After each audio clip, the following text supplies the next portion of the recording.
হাসানুল হক ইনু সাহেব, শাহজাহান খান সাহেব এবং জিয়াউল আহসান সাহেব তারা খুবই আনরুলি আচরণ করেছেন। এদেরকে ধমক দিয়েছেন, গালাগালি করেছেন, হুমকি দিয়েছেন, নির্বংশ করার কথা বলেছেন। একজন তো তিনি হেলমেট ছুঁড়ে মেরেছেন। দেখুন, এইটা হ্যান্ডকাপ পরানো বা না পরানো এটা প্রসিকিউশনের বিষয় না। যেটা বিষয় হচ্ছে জেইল কোড অনুযায়ী আসামিকে আদালতে কিভাবে উপস্থিত করা হবে হবে না, এটা জেইল অথরিটি নির্ধারণ করার ক্ষমতা রাখেন। কোনো আসামি যদি আনরুলি হয় এবং তাকে কন্ট্রোল করা না যায়, তার দিক থেকে যদি সিকিউরিটি রিস্ক থাকে, তাহলে তাকে হ্যান্ডকাপ করানো অথবা হ্যান্ডকাপের চেয়েও আরও জটিল কোনো পদ্ধতি যদি দরকার হয়, সেটা কিন্তু জেল অথরিটি করতে পারেন।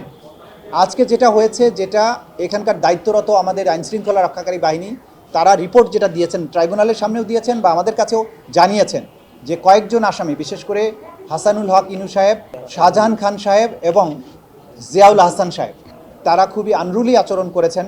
এদেরকে ধমক দিয়েছেন, গালাগালি করেছেন, হুমকি দিয়েছেন, নির্বংশ করার কথা বলেছেন। একজন তো তিনি হেলমেট ছুঁড়ে মেরেছেন এবং আগেও তার ভিডিও আপনারা দেখেছেন, যেটা হয়েছে যে ওনাকে যখন দুপাশে হ্যান্ডকাপ না লাগিয়ে আগের সময়ে যে দুজন পুলিশ ওনাকে দুই পাশে দুই হাত ধরে নিয়ে যেতেন, উনি কিন্তু জোর করে হাত ছুটিয়ে ফেলেছেন। সুতরাং এইসব বিষয়গুলো সিকিউরিটি থ্রেট মনে করে ওনারা তাদেরকে কোর্টরুম পর্যন্ত আনার ব্যাপারে হ্যান্ডকাপ ইউজ করেছেন, এটাই ওনারা আদালতে জানিয়েছেন। তো এই বিষয়টা প্রসিকিউশনের কিছু দায়িত্ব নেই। যদি প্রিজন অথরিটি এবং আইনশৃঙ্খলা রক্ষাকারী বাহিনী মনে করেন যে এই আসামিদের পক্ষ থেকে নিরাপত্তার ঝুঁকি আছে, তারা আনরুলি আচরণ করতে পারেন বা অন্য কোনো সমস্যা তৈরি করতে পারেন, আইন অনুযায়ী ব্যবস্থা গ্রহণ তারা করবেন, এটাই ট্রাইব্যুনাল বলে দিয়েছে। এখন যে কোনো ব্র্যান্ডের পুরাতন এসি বদলে নতুন ওয়ালটন এসিতে উপভোগ করুন 25% ছাড়।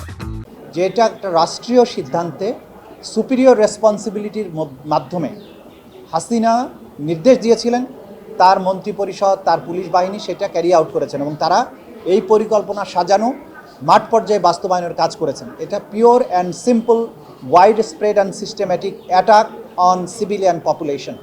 সেই কারণে এটা ক্লিয়ারলি মানবতা বিরোধী অপরাধ। সেই মানবতা বিরোধী অপরাধের সুপিরিয়র রেসপন্সিবিলিটিতে শেখ হাসিনা বা অন্যান্য যে সমস্ত আসামিরা আছেন, তারা তাদের পজিশন অনুযায়ী সেই মামলায় অভিযুক্ত হচ্ছেন এবং সেই অনুযায়ী তদন্ত রিপোর্ট দাখিল হবে বলে আমরা আশা করছি। যেটা আজকে আইনশৃঙ্খলা রক্ষাকারী বাহিনী আদালতে রিপোর্ট করেছেন, আসামিদের যে সমস্ত বিহেভিয়ার, সেটা ডেফিনেটলি ডিসগ্রেসফুল এবং এটা নিরাপত্তার জন্য হুমকি অবশ্যই।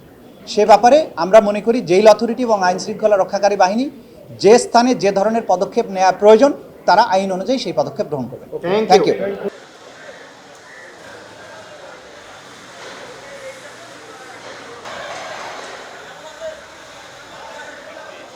ভালো নাই।